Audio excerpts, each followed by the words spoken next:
L'Organisation des Nations Naciones Unies Unidas para la Educación, Science, Anxiety, and Culture.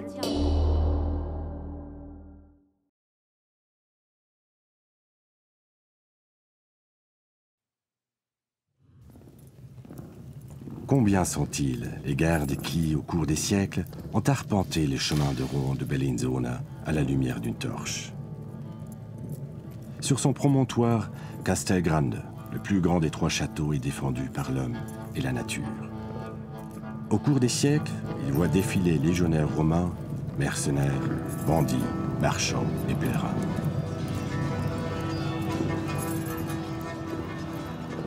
De par son importance stratégique, cette forteresse située entre les cols des Alpes centrales et la Lombardie attise la convoitise d'empereurs, d'évêques et de seigneurs. Elle a été construite peu à peu, pierre après pierre. Les annales mentionnent un premier château au VIe siècle.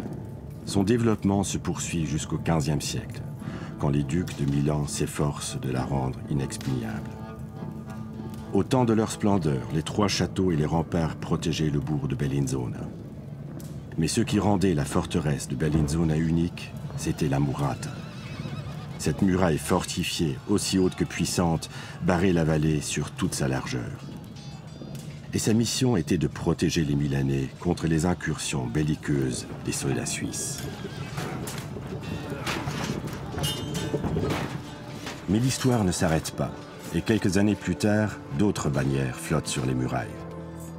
Au début du XVIe siècle, et pour 300 ans, Bellinzona passe aux mains des confédérés.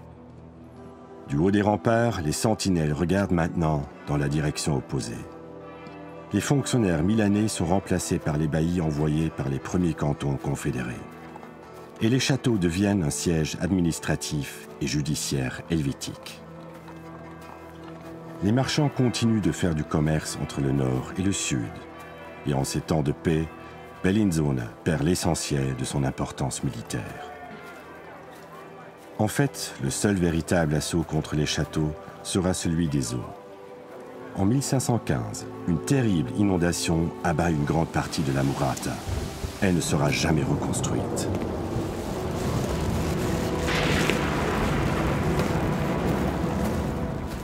En 1803, le Tessin rejoint la Confédération suisse. Les châteaux sont désormais propriété du canton, mais celui-ci a d'autres priorités.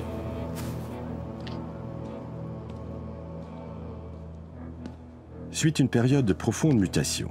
De tours et des pans entiers de remparts sont abattus pour permettre l'inéluctable expansion du bourg. Des galeries et de nombreuses pièces sont abandonnées aux fantômes.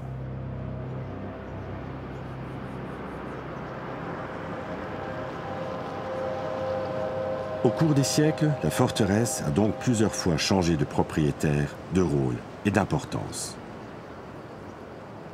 Aujourd'hui, les châteaux sont valorisés comme patrimoine historique. Ce sont des lieux de culture et de détente, sertis dans un écrin de verdure au cœur de la ville. Autrefois verrou stratégique, Bellinzona est devenu un lieu de passage, d'échange et de communication.